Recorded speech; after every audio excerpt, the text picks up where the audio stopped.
Salut à tous les amis, c'est Hackett, j'espère que vous allez bien. Aujourd'hui on se retrouve dans une nouvelle vidéo où je vais vous présenter deux histoires qui viennent de Reddit, des témoignages vrais. J'espère que ces témoignages vous plairont, on ne va pas tergiverser plus longtemps que ça sur une intro. Si la vidéo vous plaît, n'hésitez pas à liker la vidéo et à vous abonner à la chaîne. N'hésitez pas à me suivre également sur Instagram, ça fait toujours plaisir. Et on est parti pour se plonger dans ces deux histoires qui viennent de Reddit.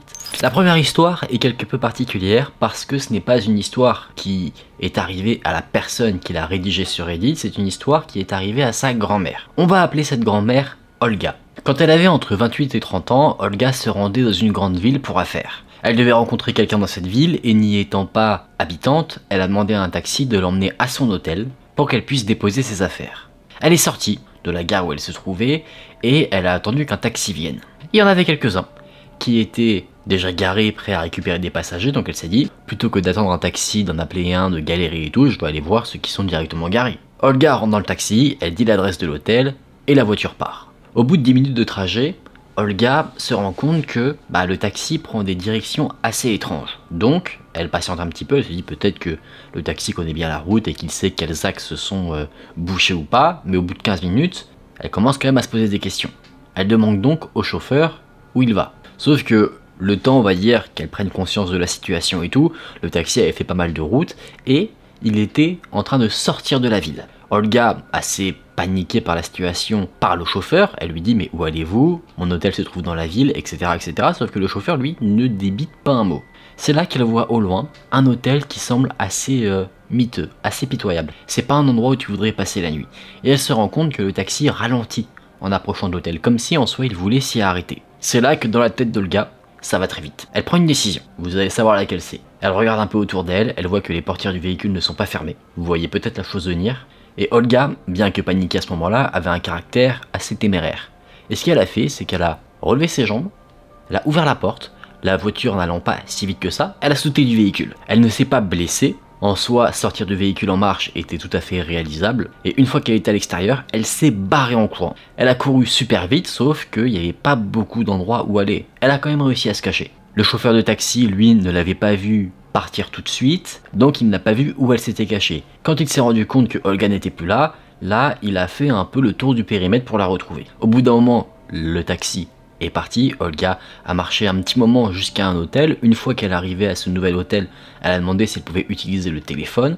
L'hôtel lui a dit non, dans le plus grand des calmes. Olga a refait sa demande mais sur un ton beaucoup plus sec et énervé, et là l'hôtel a accepté. Elle a appelé les personnes qu'elle devait rencontrer, a expliqué la situation, elle a dit où elle se trouvait actuellement et elle leur a demandé de contacter la police. Tout le monde est venu, un rapport de police a été rempli, et la police a donc fait une descente dans le fameux hôtel miteux où Olga était en train d'être emmenée. Eh bien, figurez-vous que la police n'y est pas allée pour rien. Dans cet hôtel se trouvaient des femmes qui avaient toutes été kidnappées et qui avaient été mises là, forcées à se prostituer. Olga voulait rentrer chez elle parce que apprenant où on voulait l'emmener, forcément, ça lui a mis une petite tension et elle a appelé une amie. Cette amie lui a dit « Mais Olga, t'es pas le genre de personne à te laisser kidnapper, tu l'as prouvé, donc tu vas rester là-bas et finir ce que t'avais à faire. » Et effectivement, Olga est restée dans la ville où elle a failli se faire kidnapper pour faire ce qu'elle avait à faire, ensuite elle est rentrée chez elle. Comme quoi, Olga était une femme vraiment très courageuse. C'est là que cette histoire s'arrête. On a tous déjà failli se faire kidnapper un jour, non? Non? Bon, c'est peut-être que moi alors. Mais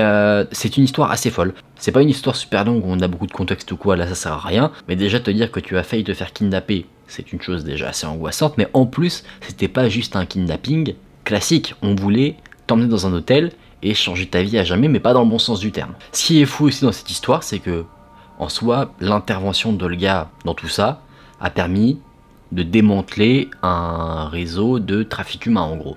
Olga a permis de mettre fin à tout ça. Et ça, c'est vraiment quelque chose d'incroyable, je trouve. Dans cette histoire-là, qui est un peu particulière, on va voir le témoignage de Derek. Derek voyageait fréquemment en Amérique centrale, au Guatemala, parce qu'il était le propriétaire d'une petite entreprise d'importation et il allait sur des marchés locaux pour trouver des œuvres d'art, de la céramique, des œuvres, en gros, qu'il pourrait expédier ensuite aux États-Unis. Souvent, après avoir fait son boulot, il aimait bien prendre du plaisir pour lui-même, c'est-à-dire qu'il faisait un peu le touriste dans les lieux qu'il était amené à visiter. Généralement, il ne restait pas dans les endroits les plus peuplés, les grandes villes. Ce qu'il aimait, lui, c'est voir plutôt la campagne, les lieux reculés, et les jungles. Dans l'histoire, Derrick est au Guatemala. C'est un pays qu'il a adoré visiter, il trouve ça vraiment magnifique. Il dit qu'il y a des paysages incroyables, des panoramas époustouflants, des forêts tropicales qu'on prend réellement plaisir à visiter. Il y a même des ruines mayas et quelques restes des colonies espagnoles. En plus de ça, dans la population, il y a un certain pourcentage qui a encore de vieilles coutumes, des coutumes mayas, et par contre, petit bémol, dans ce cadre quasiment idyllique, c'est qu'il y a évidemment une partie de la population qui est énormément touchée par la pauvreté. Il y a également des personnes mal intentionnées, louches, qui peuvent vouloir essayer de se faire de l'argent par tous les moyens, que ce soit au travers d'arnaques, par exemple de faux guides touristiques, ou carrément des voleurs. Et de tout ça, Derrick garde deux souvenirs. Un souvenir incroyable, très positif, le souvenir de sa visite, et un mauvais souvenir, celui qu'il partage sur Reddit. On était en décembre 1991. Derrick décide de voyager vers le nord du pays, une région reculée avec une assez petite population. Il y a quelques vestiges de la civilisation maya, il y a une forêt tropicale, donc tout ce qu'il aime visiter. Derrick décide de faire une randonnée pour découvrir d'autres ruines, des vestiges de la civilisation maya, et sur son chemin, il tombe sur un petit village. Là-bas, il rencontre un guide qui lui propose de l'emmener jusqu'à la destination qu'il souhaite atteindre. Le trajet faisait 75 km aller-retour, donc quand même un sacré trajet. Et une fois que l'équipement est prêt, que tout le monde est prêt, ils prennent la route. Tout se passait bien. Le chemin n'était pas trop difficile à arpenter, les paysages étaient jolis à admirer. Et le deuxième jour de randonnée, le duo est donc tombé sur un groupe de 6 hommes. 6 hommes qui avaient une apparence, de ce que dit Derrick, assez dure. Ils avaient installé un petit campement. Et apparemment, le guide de Derrick était assez surpris de voir ces hommes. Et les hommes, eux, ils n'étaient pas surpris, ils étaient assez en colère de voir qu'il y ait d'autres individus sur le chemin de randonnée. D'un côté comme de l'autre, la rencontre était assez inopinée. Derrick a pu voir un peu de quoi était composé le camp de ces hommes étranges. Il y avait des bâches bleues, c'était assez miteux, il y avait des chevaux, mais également une assez grande quantité d'armes à feu. Derrick n'est pas très serein parce que, avant de partir en exploration pour son plaisir, il se renseigne un petit peu.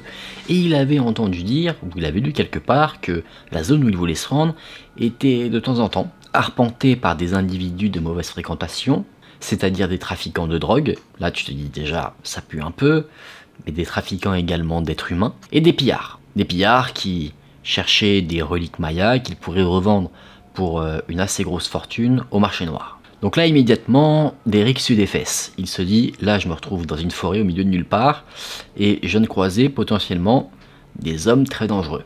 Le guide entame la conversation avec les hommes en espagnol. Il leur parle, et en gros ce qu'il a dit c'est que ils ne veulent pas d'ennui, ils sont là juste de passage, et que Derrick était une personne importante, ce qui n'était pas le cas du tout.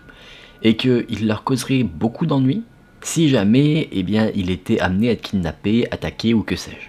Sauf que, évidemment, en disant ça, la tension ne s'atténue pas. Les hommes étranges deviennent un peu agités, certains d'entre eux ricanent, d'autres se saisissent de leurs fusils, d'autres de machettes, donc là, on peut clairement sentir que Derrick est en danger. Néanmoins, la situation se calme d'un coup. En gros, les hommes font signe au duo de continuer leur route. Pour Derrick et le guide, c'est le bonheur, ils repartent. Sauf que, petit point noir sur cette journée, c'est que l'heure de la journée était déjà à un stade avancé, donc ils allaient devoir établir un camp pour se reposer et repartir le lendemain.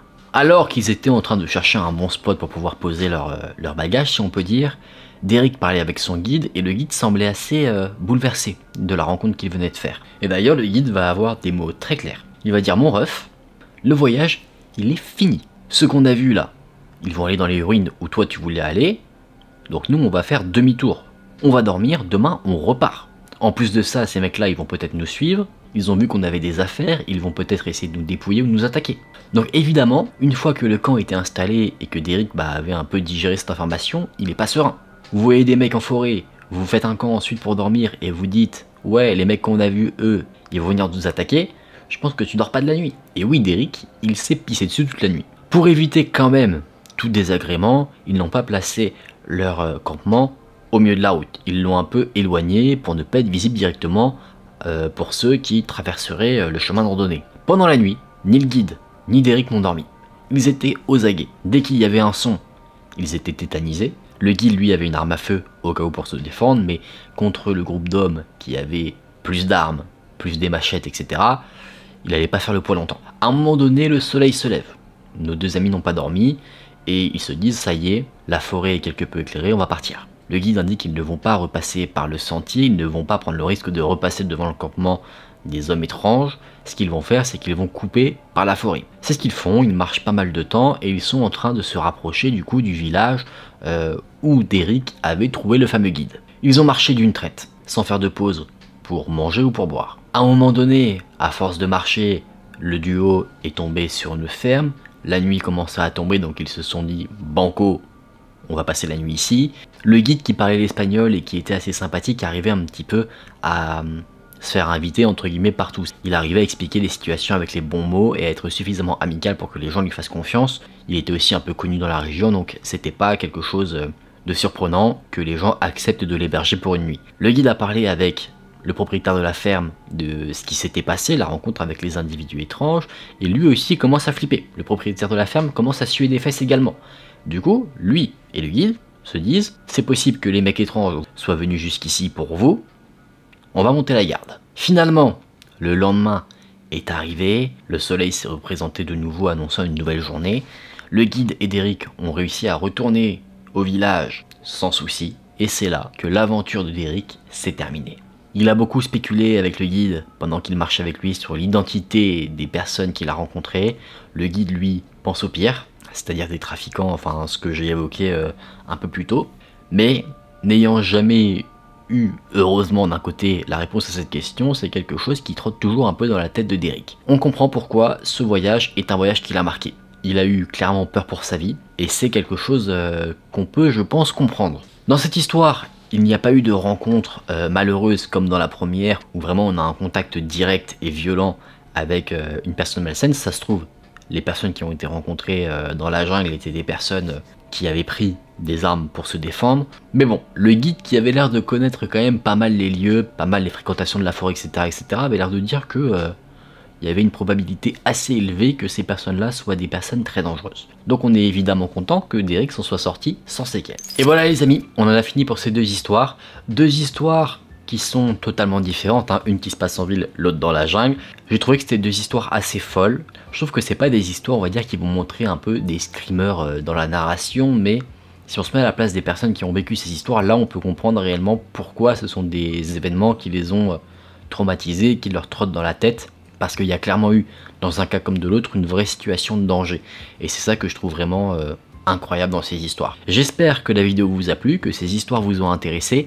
N'hésitez pas à me dire en commentaire ce que vous en avez pensé. Et n'hésitez pas aussi à me dire, selon vous, dans la deuxième histoire, celle de la jungle, qui étaient les personnes que Derek a rencontrées. Ça m'intéresse, j'irai voir tout ça. Si la vidéo vous a plu, n'hésitez pas à la liker et à vous abonner à la chaîne. N'hésitez pas à me suivre aussi sur les réseaux sociaux. Et moi, je vous retrouve très vite pour une prochaine vidéo. Prenez soin de vous, c'était Aiken. Salut!